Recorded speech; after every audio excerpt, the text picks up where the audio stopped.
আজকের আলোচনার বিষয় স্লিপ অ্যাপনিয়া।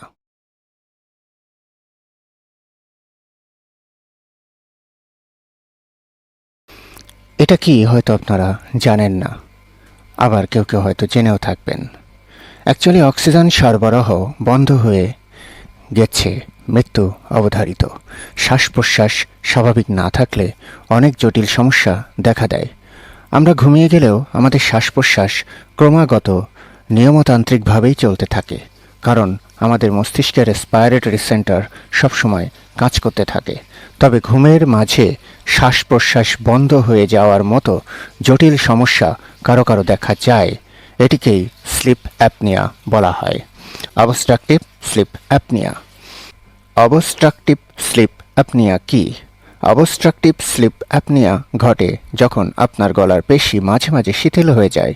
এর ফলে ঘুমের মধ্যেই আপনার শ্বাসনালী ব্লক হয়ে যেতে পারে। আর এটার একটা প্রধান লক্ষণ হলো নাক ডাকা, ঘুমের ঘোরে নাক ডাকা। অবস্ট্রাকটিভ স্লিপ অ্যাপনিয়ার কিছু লক্ষণ আছে। সেগুলো হলো দিনের বেলা অত্যাধিক ঘুম ঘুম ভাব, ঘুমের সময় শ্বাস প্রশ্বাস বন্ধ হওয়ায় হঠাৎ জেগে ওঠা, হাঁপানি ও দম বন্ধ হয়ে যাওয়া, যে কোনো কাজে মনোযোগের অভাব, মেজাজ পরিবর্তন যেমন বিষণ্ণতা বা বিরক্তি, উচ্চ রক্তচাপ, লিবিডো কমে যাওয়া ইত্যাদি। স্লিপ অ্যাপনিয়ায় আক্রান্ত হওয়ার ঝুঁকিসমূহ। নাক ডাকা স্লিপ অ্যাপনিয়ার অন্যতম ঝুঁকি। ৮০% স্লিপ অ্যাপনিয়ার রোগী নাক ডাকে। অতিরিক্ত ওজন অন্যতম ঝুঁকি। গবেষণায় দেখা যায় শুধু ১০% ওজন বাড়লে স্লিপ অ্যাপনিয়ায় আক্রান্ত হওয়ার ঝুঁকি বাড়ে ৬ গুণ। ৫০-এর বেশি বয়সী পুরুষদের এই রোগে আক্রান্ত হওয়ার আশঙ্কা বেশি। ২৪% মধ্যবয়সী পুরুষদের স্লিপ অ্যাপনিয়া হয়। মহিলাদের তুলনায় পুরুষদের এই রোগে আক্রান্ত হওয়ার ঝুঁকি ২ গুণ বেশি।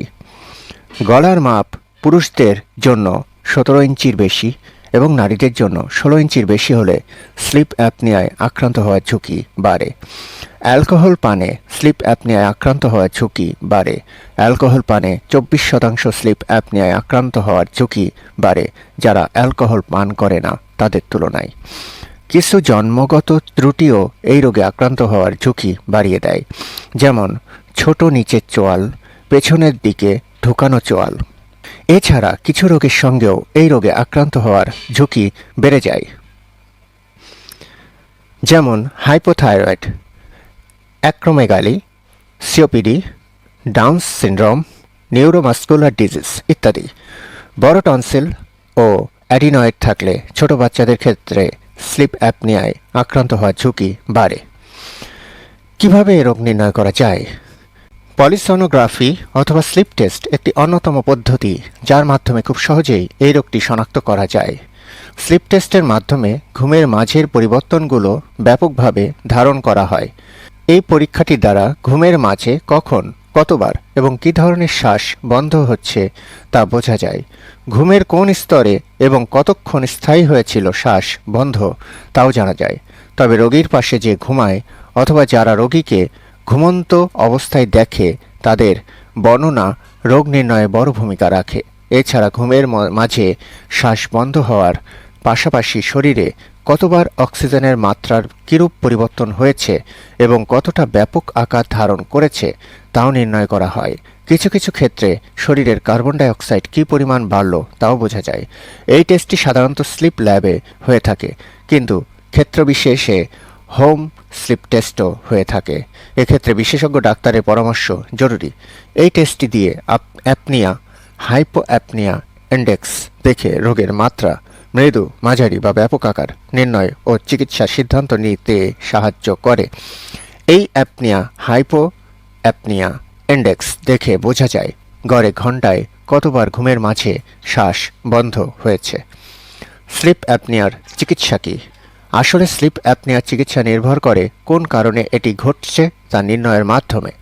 সাধারণত নাক, কান ও গলার কোনো গঠনগত ত্রুটি থাকার কারণে এই সমস্যা হলে সেটির পুনর্গঠনমূলক অস্ত্রোপচার বা রিকনস্ট্রাকটিভ সার্জারি করান চিকিৎসকরা। অনেকে আবার স্থূলতা বা অতিরিক্ত ওজনের কারণে স্লিপ অ্যাপনিয়া হয়, যা ওজন নিয়ন্ত্রণের মাধ্যমে সারানো সম্ভব। তবে স্লিপ অ্যাপনিয়ার সমস্যা হয়ে থাকলে তা পুরোপুরি নির্মূল করা সম্ভব নয়, তবে নিয়ন্ত্রণে রাখা যায়। অন্যান্য সমস্যার মতোই স্লিপ অ্যাপনিয়াও একটি রোগ। এতে মানসিকভাবে ভেঙে না পড়ে বরং সতর্ক থাকতে হবে। এই রোগে চিকিৎসা নিলে স্বাভাবিক জীবন যাপন করা যায়, আর চিকিৎসা না নিলে রোগীর জীবনে নানা রকম জটিলতাও সৃষ্টি হতে পারে।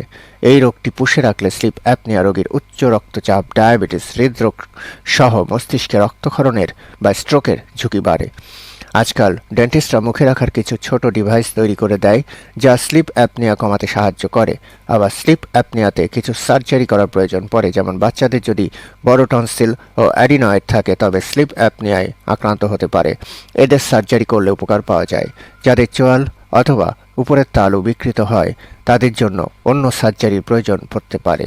কোনো চিকিৎসা ব্যবস্থা কোন রোগীর জন্য প্রযোজ্য সেটি বিশেষজ্ঞ ডাক্তারের পরামর্শ অনুযায়ী গ্রহণ করা উচিত। আশা করছি ভিডিওটা আপনাদের ভালো লাগবে, উপকারে আসবে। তো আজকের মতো বাই।